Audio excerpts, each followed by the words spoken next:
COVID-19 pandemic, our world has experienced a crisis of unprecedented proportions, and the impact on childcare has been monumental.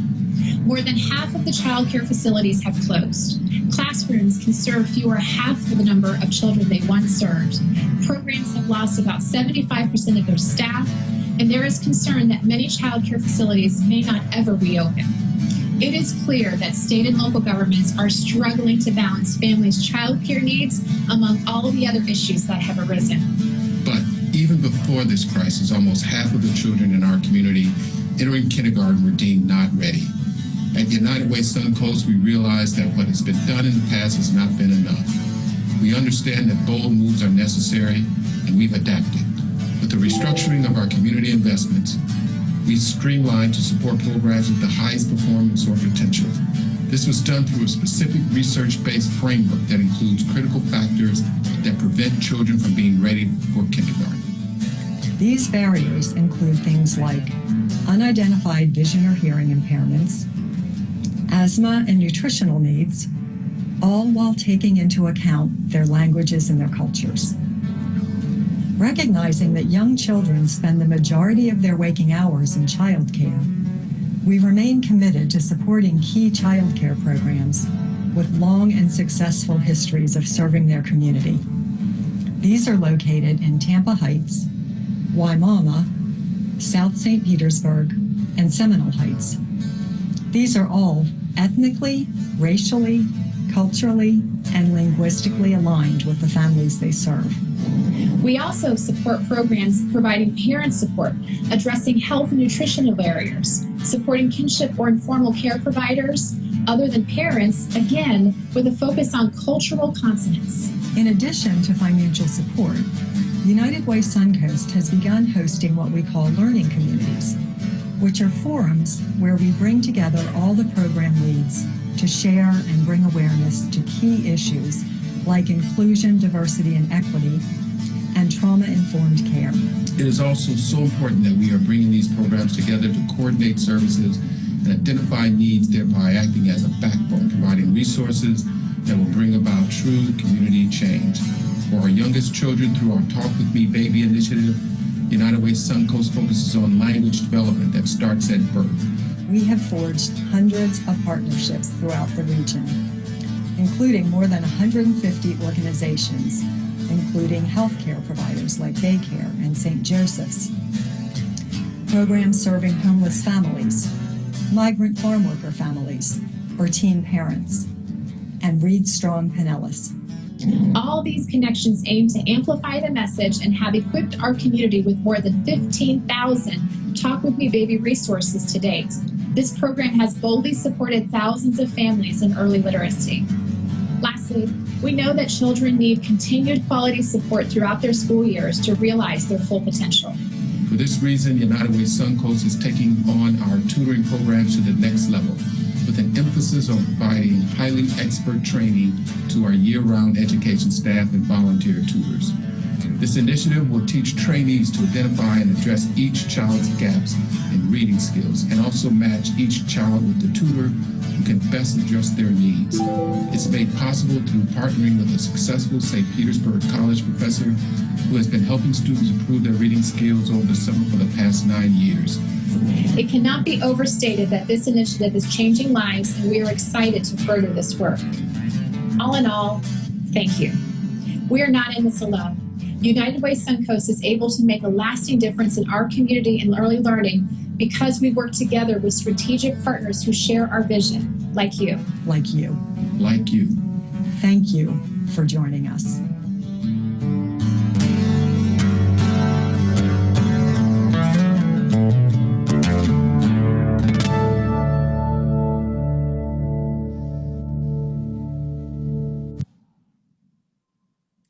Good morning, everyone. Thank you for taking time to be with us today, this morning. I'm Jessica Muroff, CEO for United Way Suncoast. And before we jump into our panel, I want to remind everyone of the amazing work that the early care providers are doing during this crisis that puts their lives and their programs at risk. Without these dedicated professionals, we would all suffer because essential workers that provide our food, our basic needs, like our electricity, our trash pickup, would just not be able to do their jobs. This panel is comprised of experts from business, government, education, and childcare providers, as well as many of our panelists here are parents who have experienced early learning firsthand as well. I'd like to welcome Diane Jacob, the Senior Vice President and Director of Client and Community Relations with PNC Bank, Lindsay Carson, the CEO for the Early Learning Coalition of Pinellas, Juanita McClinton-Lee, the Executive Director for A Brighter Community, and of course, Representative Jennifer Webb. We thank all of you for the questions that were submitted for this panel. At United Way, we believe not only in continued conversations, but continued actions that mobilize our community. And because of this, a few questions, a few minutes at 9:45 when our program concludes this morning, we want to invite you to use the Q&A box to submit your live questions so that after this panel, we can host another deep dive conversation this fall. Please stay connected with us via social media to see all of our updates and more information on how to get involved, and some of the content we cover today will be sent to you this week. So let's get started from hearing from our panelists. We're going to start with Lindsay Carson. Lindsay, good morning. Good morning. Thank you for having me. Absolutely. Tell us what's happening in childcare in Pinellas and Hillsborough County as a result of the pandemic. Well, as you guys mentioned, it has definitely taken a toll on our childcare providers. Early on, many of our providers did close. Since then, they have begun reopening, and most providers are open at this time. However, things are certainly not back to normal. In order to protect children, our providers have put extensive health and safety measures in place. Now, these aren't mandatory, but they're doing it voluntarily. And these are things like keeping group sizes down, which of course reduce the total number of children they're able to serve, but also, of course, the extensive hand washing, keeping groups isolated so there's less exposure, less mixing of groups. So they've had to increase staff in order to do some of these things, screening children, curbside drop-off, those sorts of things. And so the cost of providing care has increased for them. At the same time, it's probably no shock to anyone that there are still a lot of parents who are not comfortable bringing their children in. Some don't have a choice. They may be essential workers or have other needs, and certainly are bringing their children in, but we've seen a drastic drop in enrollment. So our providers are now faced with increased expenses, many of which are fixed, and a decrease in revenue. So right now, we in both Hillsborough and Pinellas County have been closely studying our supply and demand and available capacity, and we have plenty of capacity at the moment. The problem is that increased expense and low revenue model isn't really sustainable. And so without new enrollments or additional enrollments or supports through grants and other funding, our providers are not necessarily solvent. So we don't have a capacity shortage yet, but we are very vulnerable to a crisis in childcare. Thank you. Well, what does quality look like in early learning, and are children really getting that experience? What initiatives are in place to improve quality, and how will the impact of the pandemic, how does that impact quality? Absolutely. So when we think about quality early learning, first and foremost, we're not talking about teaching young children to read too early. We're talking about appropriate play-based developmental experiences that will support their development overall, both socially and cognitively. This is largely measured through teacher-child interaction. Of course, curriculum and those kinds of things are also very important, but one of our biggest indicators is the relationship and interaction between the teachers and the children. And we measure that using a class assessment, which is a tool, a validated tool, that we can actually monitor their instructional support, the emotional supports in the classrooms, because that's ultimately what facilitates a high quality learning experience. We have high quality in many of our providers. What we see, however, is that disproportionately quality suffers in areas that are more socioeconomically disadvantaged. And that is in large part due to staffing, because it all comes down to cost, and there's a high turnover rate, and the lower that somebody's paid, the higher the turnover rate is. And so we see it having a drastic impact on quality. And so that's nothing new. However, with the COVID coming into play, we've seen a much higher turnover rate. among our early educators. And no matter what materials and equipment and everything you have in the classroom, the most important factor of quality is going to be that adult at the head of the class, or that's providing care and creating the experience for the children. And so as a result of COVID, we've seen higher turnover. And keep in mind, as adults, many of us are so stressed with this COVID experience. That is impacting our children too. Our kids are completely disrupted. Their routines are disrupted. Parents have lost jobs. We're seeing all these other risk factors that are surfacing again, or more so, and it's had a real impact. And so when we think about quality and early learning, one of the most important things our providers can be doing right now is to reassure children that they are safe, that they are cared for, and that things will be okay. Because frankly, if we freak out, so will the children. So as we've seen this turnover and changes, that certainly is, not good for quality as a result of COVID. So I think we're taking some steps backwards in some respects that we're going to have to make up for. Now, we do have several initiatives in place, both in Pinellas and in Hillsborough. I mentioned the class assessments. We have extensive training that is available to our early educators to help them understand and implement those strategies to improve the interactions and the learning environment. We have coaches that go out to the sites. So in addition to doing the adult ed classrooms either online or in person prior to COVID, we have coaches who actually go out and model those behaviors, model the interactions so that they're able to see it, also supporting them with their implementation of curriculum and social emotional curriculum.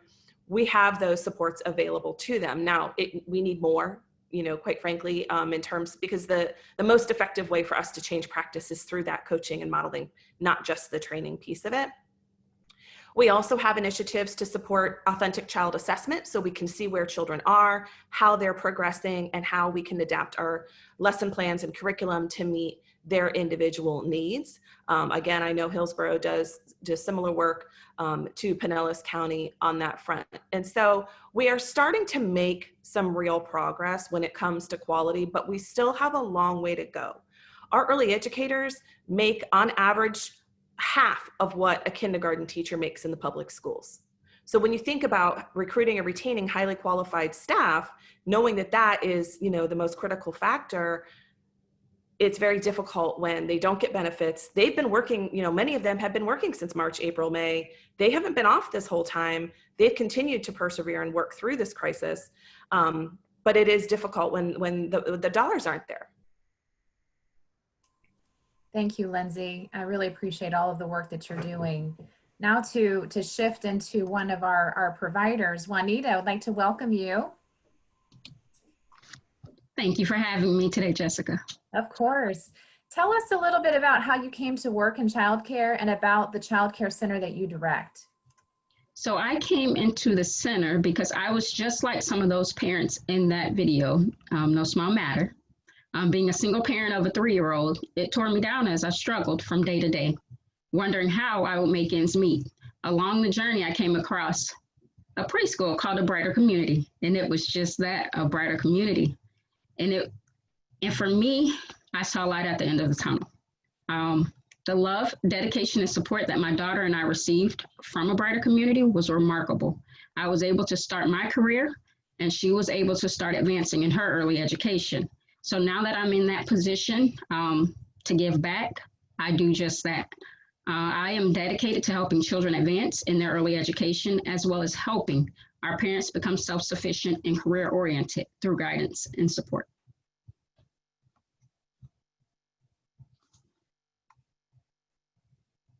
Wonderful. Thank you, Juanita. I appreciate you being here. Now we're going to welcome Diane Jacob. Diane, are you here? I'm here. Good Hi, morning. Jessica. What made PNC decide to make a strong commitment to early learning? Will you share a few of the ways that PNC supports increases in the quality of early learning? It's my pleasure. PNC Bank decided to make early learning a priority more than 16 years ago. Our then CEO recognized that we were doing a lot of good in the communities that we served, but we needed a focus for our philanthropy. He asked a committee to research the base cause for poverty, equity, and a predictor for success in life. And they came back with an early learning based on the science of brain development in babies and the work of the economist James Heckman, who stated that every dollar invested in early learning would produce a 13% rate of return. And of course, as bankers, we're interested in prosperous communities, starting with families, and who doesn't love a 13% rate of return, especially these days. Through the early effort, we created the PNC Foundation that focused on early learning and our own initiative called Grow Up Great, which is a $15 million bilingual program for children from birth to age 5 for their parents and their teachers, and developed with coordination with the Sesame Workshop and the Fred Rogers Company. Recently, we aligned with the TMW Institute to provide the 3 T's programs to our communities, which is a program urging parents to tune in, talk more, take turns with their babies and toddlers. And all of our resources are free. Within the last 5 years, PNC has become involved with statewide organizations that advocate for the quality early learning for all children in Florida. Momentum for quality early learning has grown as awareness that childcare is an essential service for families and businesses, especially during this COVID crisis. In fact, the Florida Chamber of Commerce included early learning in their 2030 plan, which is intended to place Florida as a top-tier competitor within the global economy.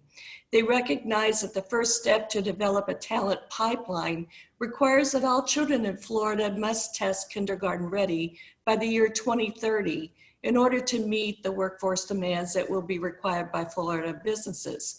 That means we have to start now to develop the system to make that happen, because the first cohort will be born in less than 5 years. Through the Florida Chamber's Foundation, the Business Alliance for Early Learning was formed, where Kim Reckley of PNC is the current chair. In collaboration with the Children's Movement, where I currently sit on the board of directors, that 2030 plan goal is being tackled today. Further, we have an opportunity to reorganize the systemic shortfalls of early learning education as we consider and recover from COVID-19, and create a system of care to support those who need it most in our communities. It's essential that we seize this opportunity now. Why did it matter so much for PNC Bank to be involved in organizations like these two?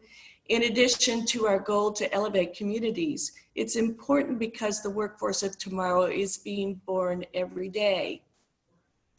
Prior to the pandemic, companies were challenged to find quality and qualified workers for the jobs that needed to be filled. While today the challenge is to get people back to work, when we do recover, the need for skilled workers is likely to be even greater. It's incumbent upon the business community to understand and support early learning advocacy and initiatives in order to take care of their employees and their families, and to ensure that our communities are prosperous. Our legislators need to hear from all sectors of our economy about the importance of getting this right.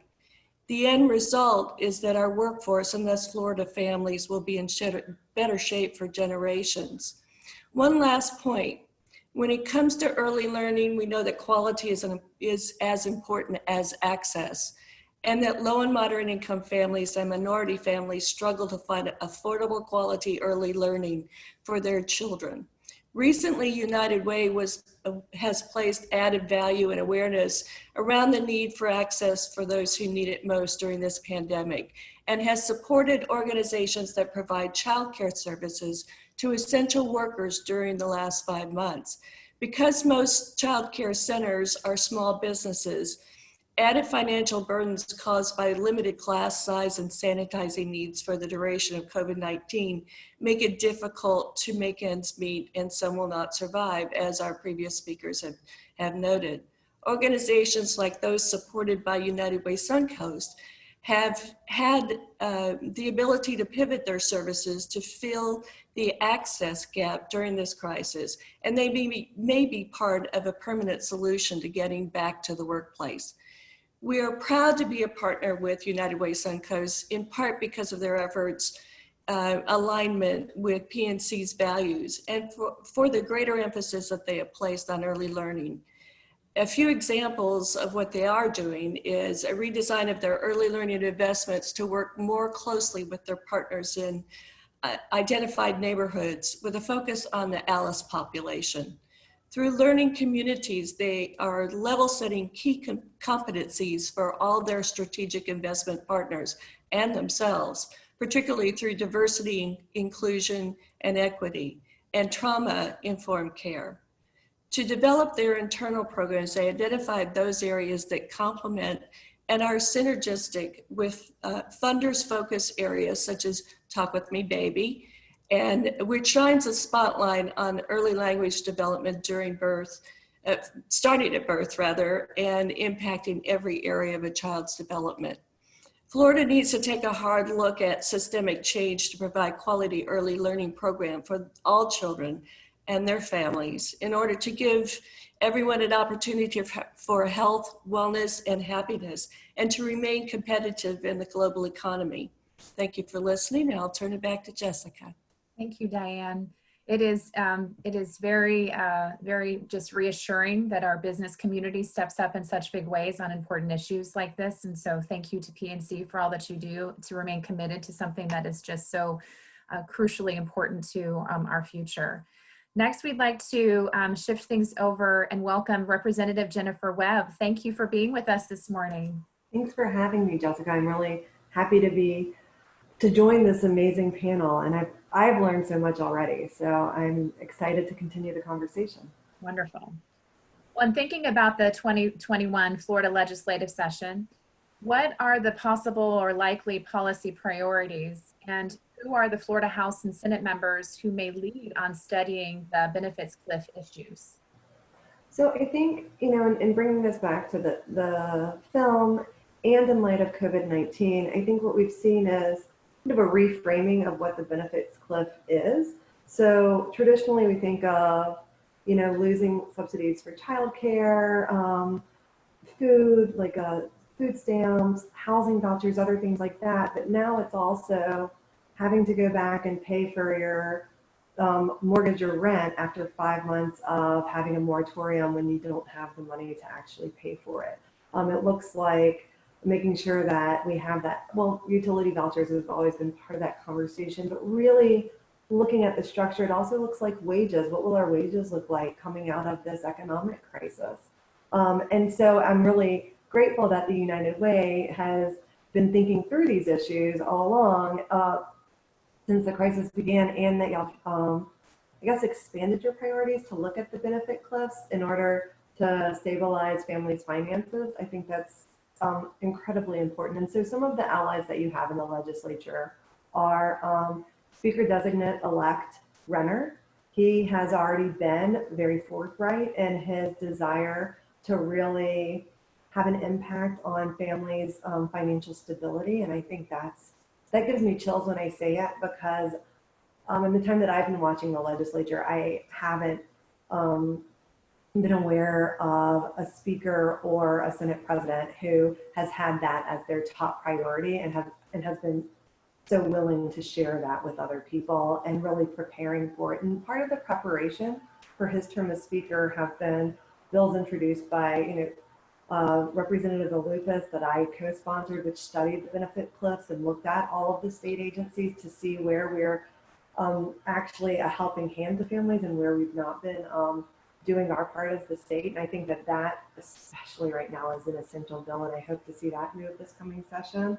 I'm looking at my list because I don't want to leave anyone out. Senator Rousseau, Representative Schlossberg have done a lot of work on parity between mental health care and physical health care, and that's absolutely part of this discussion and an important part. Representative Placencia and Senator Brandes have looked at dental care and making sure that that's expanded and more accessible by creating a dental therapy, and I think that bill we'll see again this year. Senator Cruz, Senator Harrell, Senator JJR, they have traditionally been pretty active in this space. And finally, and Senator Book as well, especially when it comes to children and family. The earned income tax credit, I know that we have that at a federal level. Senator Rodriguez, myself, and Representative Fernandez introduced a bill last year that would take the Wayfair decision, which is the online sales tax, and put it in families' pockets. So it would be a tax rebate for families, a state tax rebate for families that that qualify for EITC at the federal level. And so it would put that money straight into the pockets of families. And this is a pot of money that we have to make a decision over about how we're going to use it. We're going to be bringing it in. We have to. We've been needing to for the past few years. We just haven't. No one's wanted to tackle it. I think that Speaker Sprouse or Speaker Designate Sprouse will want to tackle it. But this is a whole new revenue stream and new opportunity for our families and I think our small local businesses. We do a very good job of taking care of industries and large-scale corporations. I think that really making sure that we have a state support of families and small businesses is really important. And it's been exposed as an area of weakness in our state during this crisis. And so we have kind of some good information going into this session as to where we need to focus our attention. And I got everyone. Oh, good. Didn't leave anybody out, I think. I probably did, but I tried not to. That was a lot. Thank you. It was very comprehensive. And our education system is built on the legacy of separate but equal policies from the Jim Crow era. Can you share work your team has been focused on to specifically address the racial inequities that continue to grow in our education system due to this legacy? Sure. So making sure that we aren't divesting from any of our public schools, making sure that we are adding amendments onto bills that divert funding to try and make sure that we're not leaving out that people who receive public funds are actually serving the public at large and the entire public, just like our public schools have to. Unfortunately, those efforts haven't been successful at shaping policy, but they have been successful at laying the groundwork for what I think will be future lawsuits and for shaping the conversation around education and making sure that we're still providing for all of our families of color, our Jewish families, our families, our LGBT families and the like.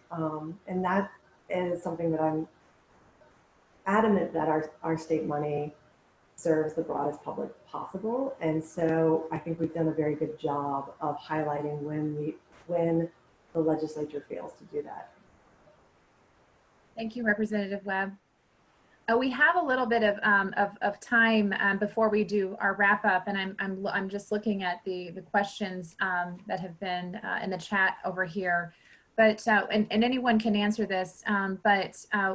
What are ways that we can support the social and emotional learning development of our kids? Does anybody have anything that they want to add to that?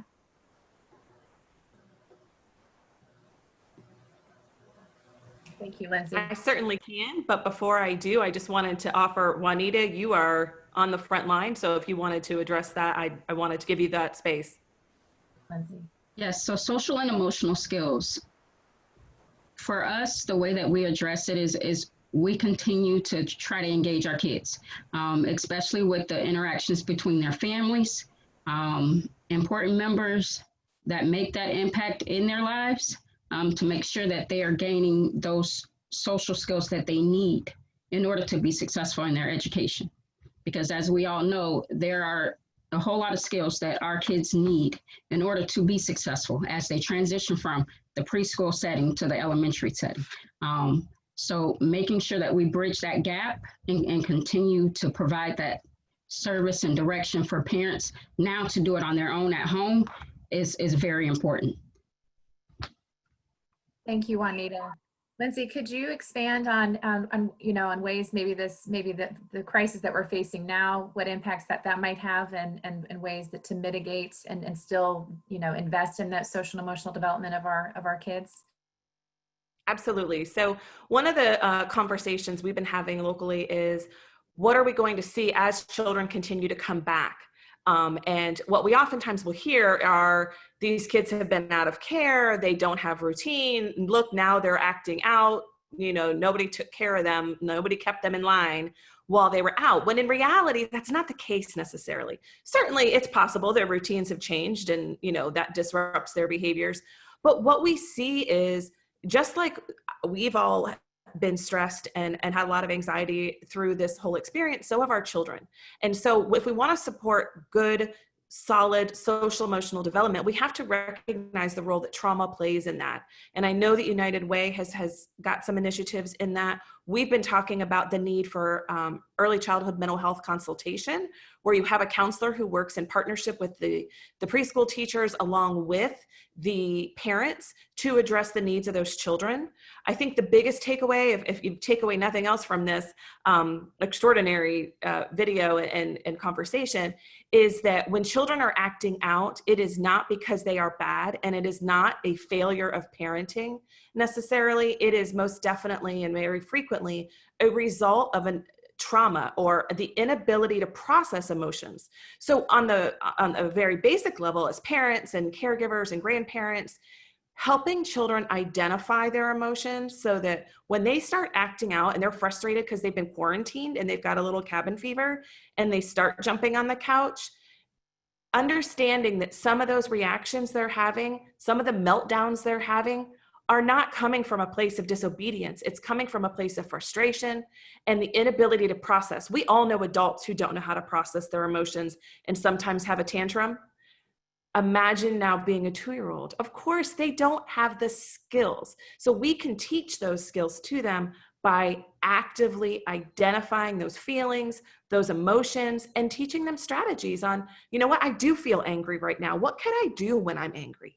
And giving them appropriate tools, not dismissing and saying, you have no reason to be mad, but how do we respond? When we're angry, we could take a minute, we could step aside, we could count to 10, we could, you know, squeeze a pillow, we could talk to our dog. Like, there are strategies that we can give children to process it, because as difficult as it is for us, they haven't learned those yet. And that's a big opportunity that I hope our children experience during, you know, I hope it's a takeaway that our children have during this experience, but there is certainly work that we could do along that front.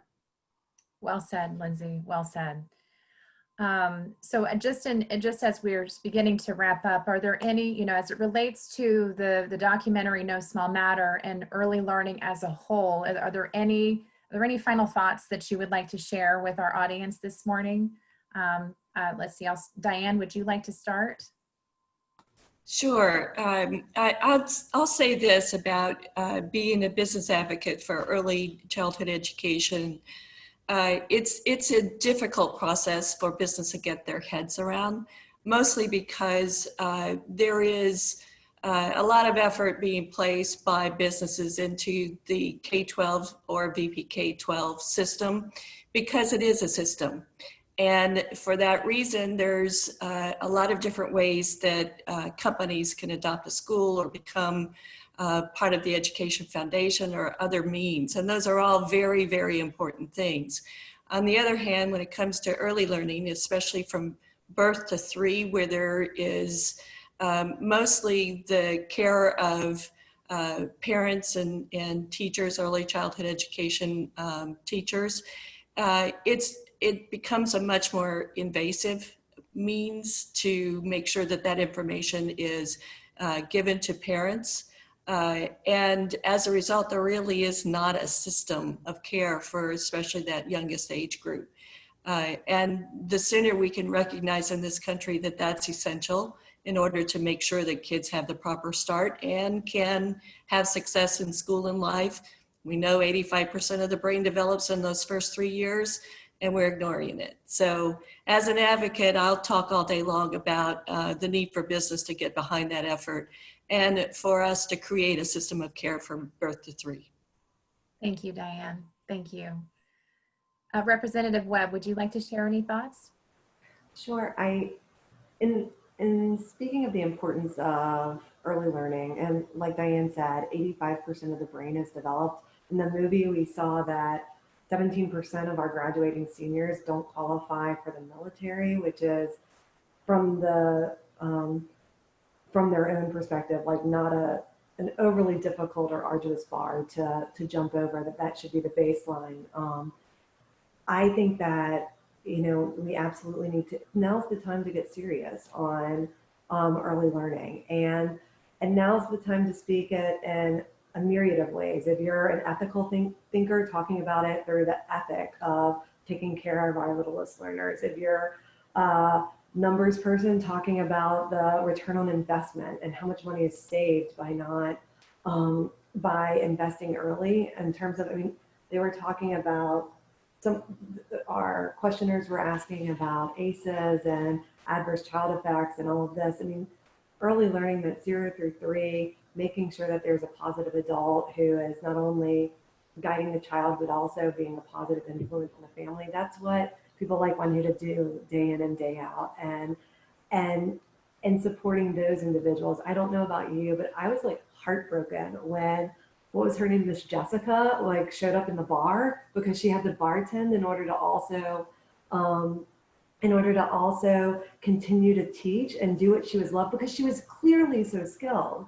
And she lit those little children's minds on fire and made them like love, investigating and looking at the world around themselves through different eyes. And then to see, not that bartenders aren't a valuable profession, but clearly, from her own words, she would much rather have earned a dignified wage in the industry that was her calling and was her avocation. And how do we get there? Because as Lindsay said, the teacher is the X factor. That's where we, those are the people who are in charge of that social emotional growth, or in charge of the cognitive development of our youngest learners. That is a big responsibility.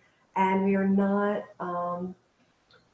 stepping up to make sure that those people playing that critical role are being compensated in a fashion that's reflective of the important role that they play. And I think that needs to happen, because all of the other things in terms of assessment, in terms of class size and the rest, unless you have that stable wage at the bottom, you're going to have the turnovers. We're not going to be able to do the gold standard of evaluation, which is portfolio based and long-term and really in-depth, because they don't have the retention that's needed in order to develop those relationships over the long term.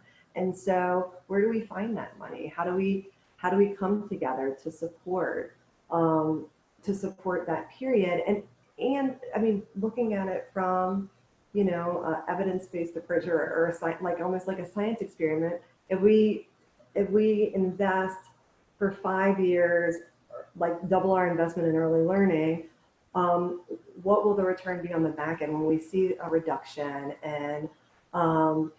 in children who aren't at grade level reading by 3rd grade, or who don't graduate from high school, who don't develop those adverse, health effects later on in life. I think it would be an amazing thing for Florida to be a leader in this area, especially since we're dealing with such a large population of kids. Absolutely. Thank you, Representative Webb. Juanita, we are so incredibly grateful you are here with us this morning and for everything that you do. And what would you like to share? When it comes to the importance of early childhood education, we have to be more aware, or this is the time to be more aware of how vital it is to our young children. And they need this. Without it, we're going to see a lot of developmental delays being ignored, a lot of learning disabilities being ignored, because parents are not receiving the resources that they need to really address the issue at hand. And then on top of that, we have to look at the depression that this is causing in our parents and caregivers. So right now is the time. We need our funders, we need our organizations, we need everyone to really pitch in on this. Absolutely. Absolutely. Thank you, Juanita. And I don't think that could be a more perfect segue for you, Lindsay. Definitely. So thank you again for putting this together. I think one area that we need to continue to focus on, and I hope that others will help us with, is we hear a lot about achievement gaps based on socioeconomic status, We see racial disparities. And the truth is, those achievement gaps didn't start as achievement gaps. Those are not inherent inabilities to achieve. Those are opportunity gaps. And those opportunity gaps begin in those birth to 3 years. Those early experiences are what set the trajectory. And as Diane mentioned earlier, our system is, we have a system, sort of. It's a very patchwork system. We have multiple funding streams. Some are private pay. We've got federal funding. We've got state funding. And it is a real patchwork. And I commend the providers and other advocates who braid all these pieces together to create it. But if there's something our community could do, it would be to help us advocate to strengthen and fund that system. As many of you on the call here today are business leaders, you'll understand if your cost of delivering high quality care is more than what the average parent can afford, it is more expensive to go to preschool than it is to go to college. And we hear nonstop about college savings. I'm dealing with it now. But the reality is it's more expensive to go to preschool. So we have a market failure. It is going to take a systemic reform in order to allow for equitable access to high quality early learning opportunities for all children if we want to bridge and overcome what we know is the achievement gap that is so widely discussed. And there are some things that we can do by subsidizing not only the child care, we have some child care subsidy programs. Certainly we know we need more investment in those because the needs are only increasing right now with the economic status that we're in. Our families need that support in order to have that equitable access. But we also have to find ways to subsidize the providers themselves, particularly the early educators that are so important, that are serving our children. And we can do that with wage supplements because the providers are not bringing in enough revenue to be able to pay a high wage. That's why you have those that are moonlighting as bartenders and as cashiers at Ross. I mean, that's the reality. Half of our childcare workforce is on public assistance. So we've got to find ways to underpin, and we could do that through policy. We can do that through public investment, along with private partnerships to give our teachers a living wage so that we can attract those highly qualified folks and retain them in the field as well. So we have a long way to go, but with your help and with the advocacy that we need to improve the system, we also have the opportunity for Florida to truly lead reform in early education and create real equitable opportunities for our young children that will have benefits in all the years to come down the road for all the reasons that you guys saw in the video. Wonderful. Thank you, Lindsay. So well said. And I don't think it could be a more perfect wrap up to our time together this morning. I'd like to thank all of our panelists for being with us this morning and for your expertise and commitment and passion for this. I'm quite confident with this leadership, we will be making moves and we will improve.